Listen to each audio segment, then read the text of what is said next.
Il est minuit. Un cri déchire le silence de votre rue, suivi d'un fracas de verre brisé. Votre sang ne fait qu'un tour, vous bondissez.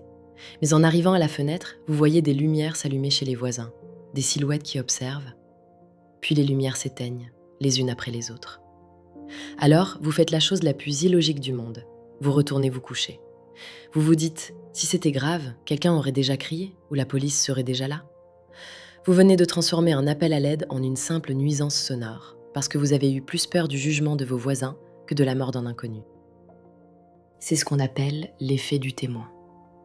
Ce n'est ni de la lâcheté, ni de l'indifférence. C'est un bug de notre logiciel social qui nous persuade que la sécurité réside dans le nombre. En réalité, plus il y a de témoins, plus les chances de survie de la victime s'effondrent. C'est une paralysie par la foule où l'on attend un signal qui ne vient jamais.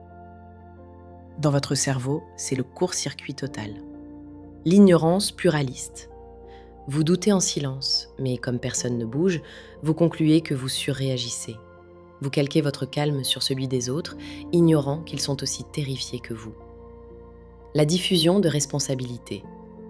Votre amygdale identifie la menace et libère de l'adrénaline, mais votre cerveau rationnel divise l'obligation d'agir par le nombre de témoins.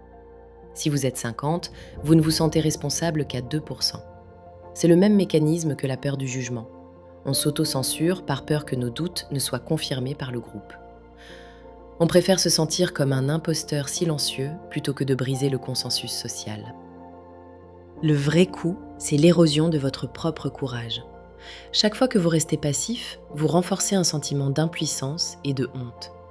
Ce silence pèse sur votre estime de soi et nourrit une anxiété latente.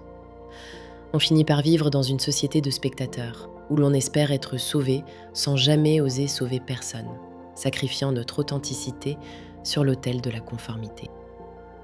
Pour briser cette hypnose collective et reprendre votre place, 1. Ne hurlez pas « Aidez-moi !» Pointez quelqu'un du doigt. Vous, le monsieur en veste noire, appelez le 17.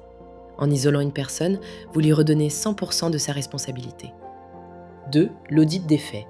Au lieu de vous demander « Qu'est-ce qu'on va penser de moi ?» Listez ce que vous voyez. Les faits sont neutres. Votre peur du jugement est un bug. En revenant à la réalité tangible, vous débloquez votre cortex préfrontal. 3. Brisez l'étiquette.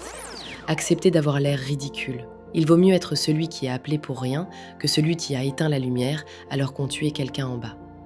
Pardonnez-vous votre hésitation et faites un plan pour agir plus vite. La prochaine fois, ne cherchez pas la validation dans le regard de vos voisins. Soyez le premier domino qui tombe. N'éteignez pas la lumière, descendez. Merci d'avoir partagé ce moment avec moi. Si ce sujet vous a parlé, n'hésitez pas à laisser un petit pouce bleu et à vous abonner. C'est le meilleur moyen de soutenir la chaîne et de ne pas rater les prochaines explorations. À très vite!